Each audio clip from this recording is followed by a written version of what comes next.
I'm Carl Ståhl from Ingate, and I'm going to show you our WebRTC and SIP PBX companion, as we call the product. It's a combination of our SBC, which normally used for SIP trunking, and we've added a WebRTC gateway, which is a little more than a WebRTC gateway. It implements, we also have the turn server inside, and we have the web servers that you actually need, that you can use or not use. And it sits, this product sits between the WAN and the LAN typically in an enterprise. It doesn't mean that we also do get a lot of attention from the service provider space, but it was originally designed to bring WebRTC into the enterprise. But why do you need all of this? WebRTC really is lovely, but it's actually, if you use it in the enterprise, it totally bypasses the unified communication system or the PBX or the call center you have. It goes into browsers. So this product brings it into your unified communication system and gives you all the features that you used to see in WebRTC, which can be various. And the typical click-to-call applications that you put on your website, you can pass a link to someone and ask them to call you, to click a link, and it goes into your SIP infrastructure. And today we're also going to demo how you can build your own client for your WebRTC enabled enterprise UC systems, quite an advanced one, which is very easy to implement because we have most of the client code in our product already. So it's very thin clients you built on your websites. So we have we have a demo application that is running actually live, which I will join up to. It's, you can go in there and you can register yourself with a SIP address, and you can test all these features yourself. And it's just an example application. And if I go, sorry, I wasn't going to do that. I'll bring up the application on top of this, the real one.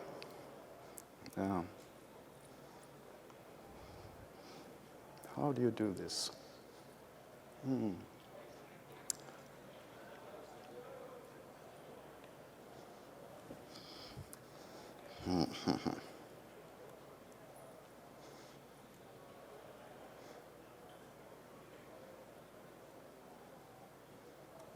There it is. I didn't recognize it was so close. So this is live. Unfortunately, the wired internet didn't work here, so we are on public Wi-Fi here in the hall. I don't know why. But I was going to show you a couple of applications. If you just imagine, sorry, this was not my intention. I'll go into that one again, which is our public size over WebRTC, over Wi-Fi. And if you imagine this just being a website, and don't mind that it's a client also. So the typical click-to-call applications that you put on your website can be illustrated by this. You have a button, you log in, and you call support or something else. And up pops a window for whoever is a clicker, and you just allow it, and it will ring someone that now goes over the Wi-Fi, and that person's on the other end of the support line just today happens to be me. So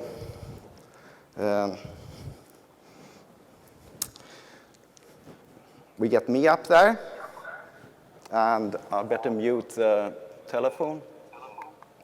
Oh, sorry, the voice here.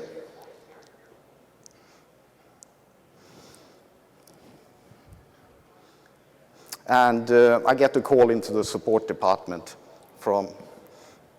talk to them. Another application that is illustrated by this is what came from a PBX vendor that sends out invitations via WebEx quite frequently. And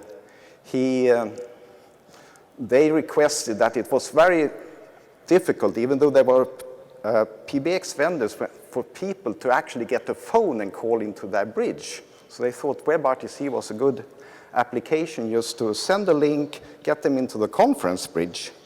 And we illustrate that with this little link, and which brings a small client with a keypad.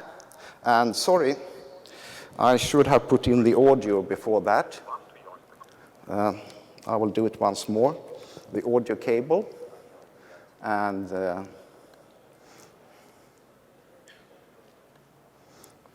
so it should to Ingate a link server. to bring you into to join the conference.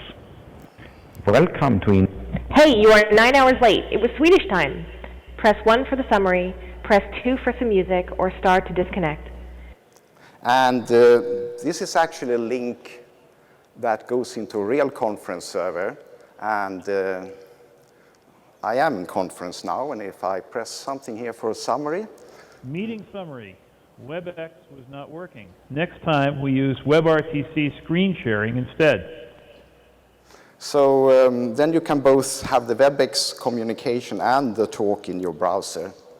You don't need to find a telephone anymore. And if we really look at this as an example client, we've implemented here the mesh type of video communication directly in our product. It's very easy to build it into a client that you like to have for your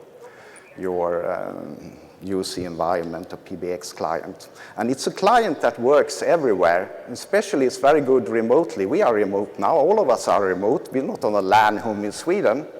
So we can see if we get this going over Wi-Fi.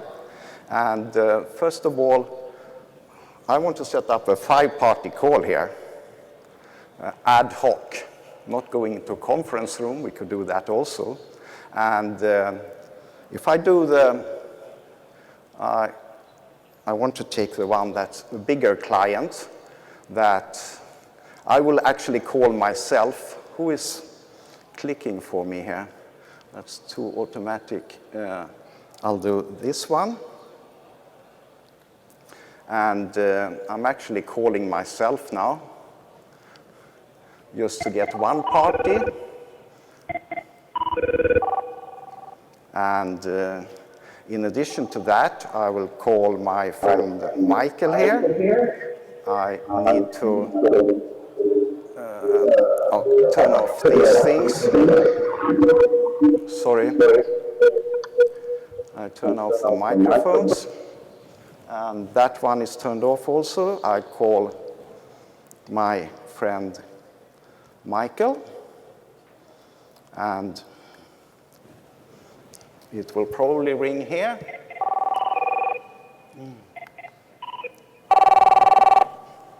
And I get a separate call to him now. And if I want to join him into the conference, yeah, just do that. And I have 2 of them, and in different profile. And he's actually calling back and setting it up so he joins the conference also. But don't mind that. I will also join in some PSTN functionality here. We have a service in Sweden which tells the time. I put her directly into conference. And when she starts talking, I will also try to join this guy over LTE. So these are over Wi-Fi. 2, 6, This goes over onto the PSTN. And I'll call this friend I have on the Nexus here. If I see if I can get some. År 2014, 2, 6 och 20. Hey, I was clicking.